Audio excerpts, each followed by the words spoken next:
Puji Tuhan, orang biasanya merasa sendirian ketika dia sedang menghadapi banyak masalah. Entah itu masalah rumah tangga yang rumit, yang nggak kunjung selesai, percekcokan dalam rumah tangga, perkelahian, bahkan urusan anak-anak, atau kondisi keuangan yang lagi kritis, atau mungkin pekerjaan yang lagi runyam, banyak masalah, selesai masalah, tambah satu masalah lagi, sehingga membuat kita tuh capek. Atau masalah kesehatan yang lagi drop. Ada orang-orang dalam kondisi begini, dia sudah berdoa kepada Tuhan, tapi dia tidak mendapat jawaban dari Tuhan. Ya, dalam titik begini, seringkali orang merasa dia tuh sendirian, dia tuh kesepian, dan dia merasa tidak ada orang yang peduli sama dia. Saya mau menyampaikan pesan bahwa kalau ini kondisi Anda tidak senang sendirian. Pertama, masih ada Tuhan bersama dengan Anda. Jadi yang pertama, Anda tidak sendirian, masih ada Tuhan bersama dengan Anda. Ibrani pasal 13 ayat 5 sampai dengan 6. Ya, di poin yang B-nya dikatakan gini.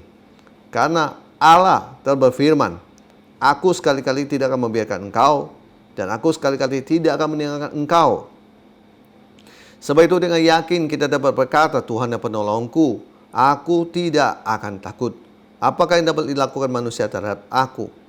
Bapak Ibu terkasih, ketahuilah, apapun sikon Anda, seberat apapun kondisi yang sedang Anda alami, beban-beban yang merintangi, menghalangi Anda untuk Anda maju, dan sepertinya tidak ada solusi, Anda ini sudah merasa tak berdaya.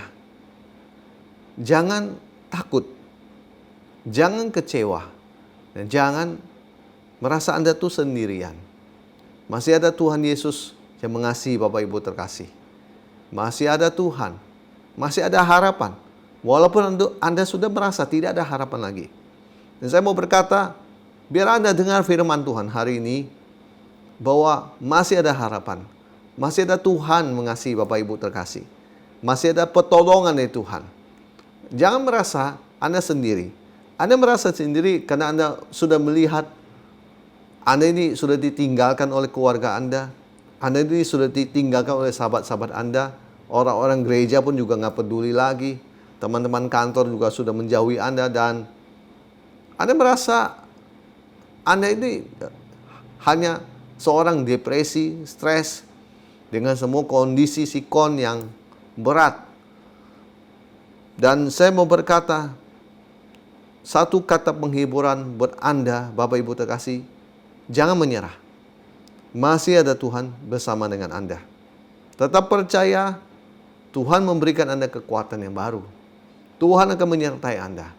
Tuhan masih tetap bersama dengan Anda. Jadi jangan pernah merasa Tuhan meninggalkan Anda. Mungkin ada beberapa kesalahan yang sudah Anda lakukan, dosa yang sudah Anda lakukan, dan Anda merasa terhakimi, dan Anda merasa ini hidup Anda tidak layak. Tapi di satu sisi Anda ingin kembali pada Tuhan. Saya mau berkata, Anda tidak sendirian. Tuhan mendengar doa Anda. Ayo segera kembali pada Tuhan. Cari Tuhan. Hal yang kedua, begini. Dalam pengasingan ini, Tuhan sedang mengajari Anda. Bapak Ibu terkasih, ada banyak orang tidak mengetahui bahwa Raja Daud ini, sebelum dia menjadi seorang raja dan diurapi oleh Nabi Samuel, dia adalah seorang gembala domba-domba. Kerja gembala ini tidak menyenangkan. Kerja gembala ini cuma hanya membawa ternak, memberi dia makan, kasih dia minum, dan sebagainya. Dari pagi, mungkin sampai dengan siang atau sore. Dan selama hidupnya, itu temannya cuma ternak. Maaf. Jadi dia mau bicara sama siapa?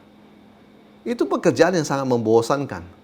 kalau saya merasa saya bosan karena saya orangnya bukan tipikal yang suka menyendiri. Nah, saya suka bertemu dengan orang, berbicara dan sebagainya. Itu kalau dilakukan dari tahun ke tahun itu sangat membosankan setiap hari. Dan saya mau berkata, Daud di masa pengasingan ini, dia itu belajar banyak. Dia itu banyak belajar dari Tuhan. Ya, salah satunya yang saya tahu dia belajar ketika ada binatang buas, beruang atau apapun. Di situ Tuhan melatih dia. Dan mungkin ada hal-hal lain lagi seperti suara Tuhan berikan buat dia. Mazmur 144 ayat 1 dari Daud. Terpujilah Tuhan gunung batuku yang mengajar tanganku untuk bertempur dan jari-jariku untuk berperang. Saya percaya di dalam masa pengasingan ini Tuhan mengajarin kita. Tuhan mengajari kita bagaimana kita itu jangan jatuh dalam lubang yang sama.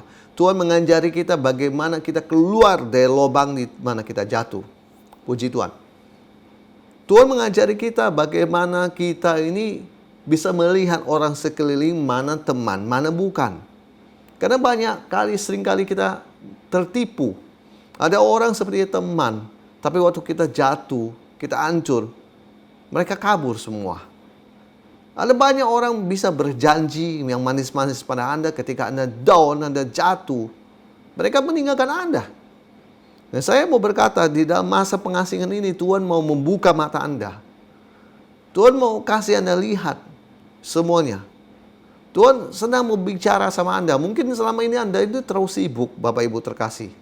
Anda nggak punya waktu untuk mendengar suara Tuhan. Dan banyak orang berkata, kenapa saya jatuh? Harusnya dia bertanya. Dan berterima kasih, harusnya dia bertanya begini, Bapak Ibu terkasih. Dan maksud saya, yang dia bertanya itu bukan bertanya lagi tentang kenapa saya jatuh. Tetapi bertanya, apa maksud Tuhan di balik ini semua? Beda kan Bapak Ibu terkasih? Satu bertanya seakan-akan menyalahkan. Satu bertanya dengan mengucap syukur. Nah, Tuhan mau di dalam masa pengasingan ini kita tuh belajar. Dan jangan terulang lagi. Tapi seringkali orang tuh tidak belajar. Nah, sebab itu saya melihat yang jatuh kembali lagi jatuh. Di masa-masa ini Tuhan sedang mau bicara sama kita. Tuhan mau kasih tahu kita hal-hal yang mungkin selama ini kita terus sibuk, tidak punya waktu untuk mendengar. Masa pengasingan adalah masa yang terbaik di mana Anda tidak bisa fokus dengan urusan kesibukan Anda, tapi fokusannya cuma hanya Tuhan. Fokusannya cuma duduk dan dengarin Tuhan, karena Anda tidak punya apa-apa lagi. Saya masih ingat dengan waktu saya habis semua. Dan masa itu adalah masa saya penyakitan, tidak punya uang. Saya cuma bisa datang sama Tuhan setiap hari. Saya muji, menyembah Tuhan minimal itu 2 jam. Belum baca Alkitab.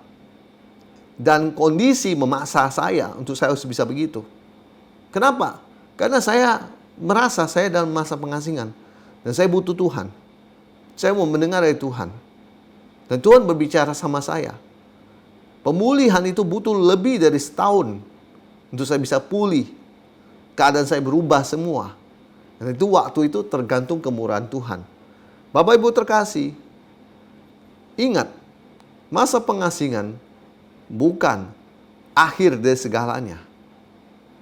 Tuhan mau Anda bisa selesaikan masalah ini dan keluar mendapatkan suara Tuhan untuk Anda memulai hidup Anda kembali lagi. Yang berikut yang ketiga, yang terakhir. Bapak Ibu terkasih, masalah akan berakhir dalam hidup Anda. Tidak akan ada masalah yang bisa bertahan di dalam nama Yesus. Tetap semangat, jalani itu semua sampai selesai. Yakobus pasal 1 ayat 12, firman Tuhan. Berbahagia orang yang bertahan di pencobaan, sebab apabila ia sudah tahan uji, ia akan menerima mahkota kehidupan yang dijanjikan Allah kepada barang siapa yang mengasihi dia.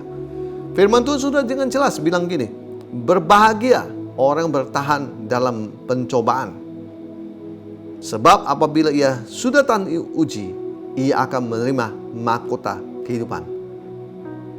Jadi, di dalam kesendirian Anda, melewati semua kesulitan, kepahitan, kekecewaan, Anda mungkin menangis dengan kondisi yang ada. Tetap semangat. Perkatakan dalam hidup Anda, masalah akan berakhir. Semuanya akan selesai. Tidak ada yang bertahan dalam nama Yesus. Ketahuilah, kalau Tuhan menyertai Anda, siapa lawan Anda? Semua itu akan tuntas. Semua itu akan selesai. Dan selalu ingat, di dalam kesepian yang Anda rasa, Tuhan masih ada bersama Anda. Saya mau berkata begini karena banyak orang dalam kondisi seperti itulah. Dia nggak tahan, akhirnya bunuh diri dan meninggal dan mati. Saya percaya anak-anak Tuhan tidak mau kita jadi orang kalah. Tuhan mau kita menjadi pemenang. Orang bunuh diri adalah orang yang gagal. Artinya dia gagal untuk menyelesaikan semua pertandingan yang ada. Tuhan tidak mau kita mengakhiri hidup kita dengan cara begitu. Tuhan mau setiap masalah kita atasi bersama dengan Dia. Percayalah, Anda tidak sendiri. Kalau kesunyian, kesepian itu menguasai Anda, segera berdoa pada Tuhan. Usir semua itu dalam nama Yesus dari hatimu. Dan seringlah dalam kondisi memuji Tuhan, karena itu adalah sukacita dan kekuatan kita. Percaya, Tuhan tidak pernah meninggalkan kita. Haleluya.